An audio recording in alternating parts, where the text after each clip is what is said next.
I'm Dawn Livingston, and in my role at Hinton Center as the Director of Program Ministries, these last few months have been, well, a little interesting, to say the least. I love what I do. I love summer missions. And while we're still prayerfully hopeful we'll be able to have missions this summer, it's been this time of change and uncertainty, and more change and more uncertainty. And I've had to learn to let some things go. It's funny because I wouldn't own up to being a person who says, but this is the way it's always been done. This is how we've always done it.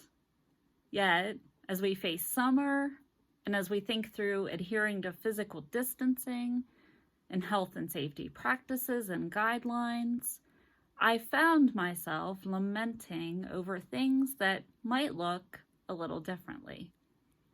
This will be my 4th summer at Hinton Center, but I've been doing this kind of work for nearly 17 years. 17 years. Friends, that's a while. And so it's hard to realize there will be some changes. I've had to let go of some things that are beyond my control. In fact, it was really stressing me out. I'm a planner, so all this unknown and uncertainty is really pushing my buttons. I've been drained by all the unknowns. And I found myself focusing on all the what ifs, and I felt unable to be creative, to think through things. And that isn't me. I mean, I love to dabble with painting and crocheting and writing and so many other creative things, yet I wasn't able to do any of it. And that kind of proved to be a pretty big problem because I needed to work on the devotional booklet for missions, as in write the Devo. I was in a tough spot. So just last week, I had to give myself permission and space to grieve. I had to recognize that there would be some changes and process through that so I could let it go and move forward. Now, I don't use the word grieve lightly. I sat down and I read through some Psalms and found one that resonated with how I was feeling. So I wrote a prayer of grief, of letting go some of what won't be the same and accepting that a lot of it is out of my hands. There was anger, there were more questions, and there were some tears.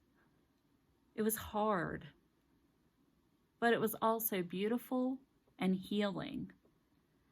And through the process, I found my creativity and I regained more hope. Hope that no matter what the next few months or many months from now might bring, that we will do the best we can with what we have. Hope that God will continue to show up. You see, this process of excavating the grief yielded much hope. In Scripture, we find moments when grief yields hope. Oftentimes in Psalms, there's a lot of grief, followed by a lot of praise and a lot of hope. Remember when Jesus learned that Mary and Martha's brother Lazarus died? What did he do? He wept. He grieved. We find that when the women went to the tomb after Jesus died on the cross, they, too, were grieving. And yet, in those examples, the death, maybe even the act of letting go, led to new life. It led to hope. I imagine I'm not alone in having to grieve things that have changed.